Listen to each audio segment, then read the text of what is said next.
Human anatomy is truly a thing of wonder, as is human biology. In fact, all biology. There are over 100 trillion bacteria alive and hopefully thriving within your gut microbiota.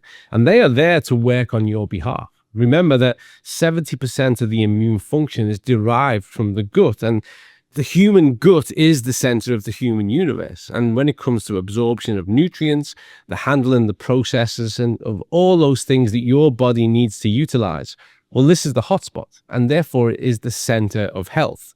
And everything we consume has either a positive or a negative impact on that space.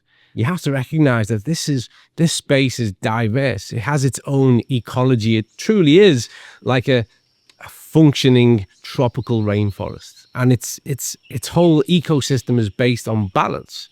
And so we talk about good and bad gut bacteria. The truth is that there is a ratio to be maintained, and we need to have equal amounts from a functional point of view of both. So there are good and bad, but what we need is not to eradicate any type. We want to nurture and make sure that they all flourish at the right rate.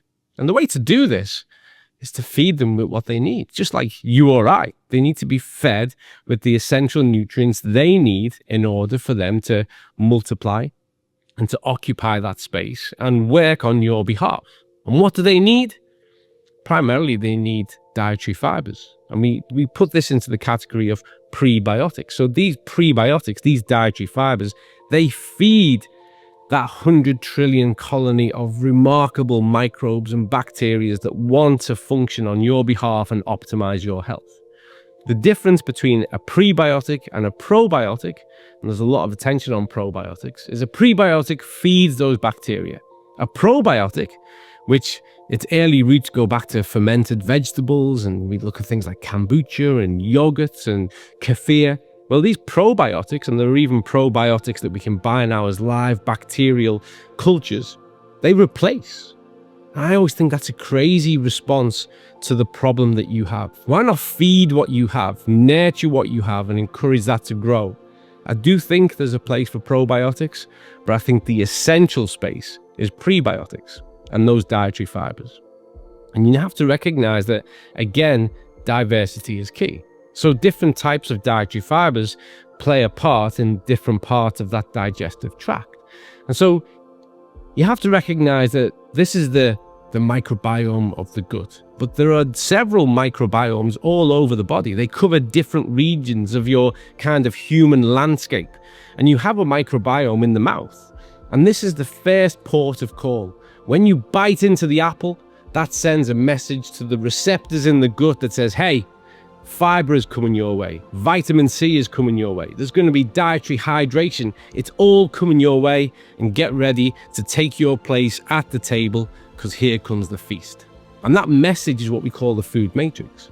And so when we start to look at really intelligent supplementation, when we start to look at intelligent fiber supplementation, you have to consider that it's not a one shot. You need to have a broad spread of fibers in order to address all those different people who are sat at that gut microbiota table. In fact, imagine this. You've gone to your favorite sushi restaurant and you're all sat around the table with your family and friends, and the dishes are coming down and you each have a preference of what you'd like. And so you might be the first in line, but you don't like the first dish. You're waiting for the one that comes third or fourth, whereas your brother or sister further down the table, they're waiting for that first dish.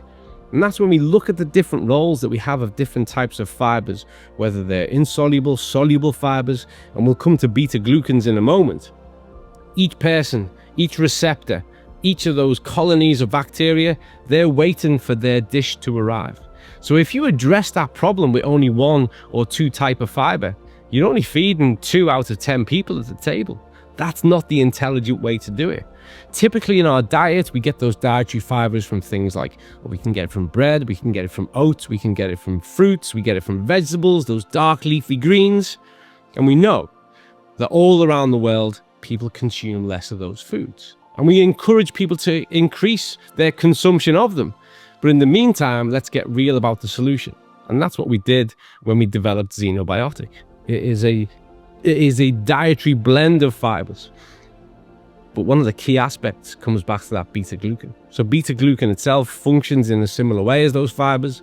It's a great way to control blood sugar and insulin response. But one of the magical aspects of the beta-glucan is that it primes the immune system without an inflammatory curve. So what happens is that the introduction of the beta-glucan really switches the immune system on, primes it up. And why is that a good thing? Because when the immune system is activated in that way, it's better ready to draw down the nutrients it needs in order for it to function. Beta-glucans are a secret part of the phenomenal success that we see with individuals in their hundreds of thousands all around the world when they switch to using Zinobiotic. Any investment in your gut is an investment in your health.